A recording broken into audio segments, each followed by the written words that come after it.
wafdiga uu hogaaminaya madaxweynaha Jamhuuriyadda Federaalka ee Soomaaliya Mudane Maxamed Cabdullaahi Farmaajo ee soo gaaray garoonkan diyaaradaha ee Sharm el-Sheikh ee dalka Masar oo ay qayb ka tahay marwada koowaad ee dalka Saynab Cabdi Macalin ayaa waxa kamid ah wasiirada arrimaha dibadda qorsheynta iskaashiga caalamiga beeraha iyo xanaanada xoolaha iyo mudanayaal ka tirsan baarlamaanka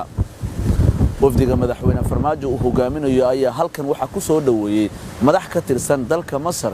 iyo mas'uuliyiinta safaaradda Soomaaliya ee dalkan ujeedada socdaalka wafdiga uu hogaaminaya madaxweynaha Jamhuuriyadda Federaalka ee Soomaaliya Mudane Maxamed Cabdullaahi Farmaajo ayaa ka qaybgalka shirka ganacsiga Afrika oo sanadkan lagu qabanayo magaaladan kaas oo looga hadli doono arrimo ay ka mid tahay maalgelinta Afrika shaqo abuurka dhalinyarada iyo arrimo kale oo quseeyo horumarinta qaaradan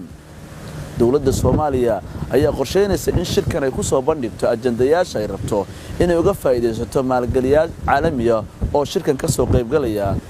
علي باشا عبد الله برباهنت قرنك قرنك عالمي شرم الشيخ دلك مصر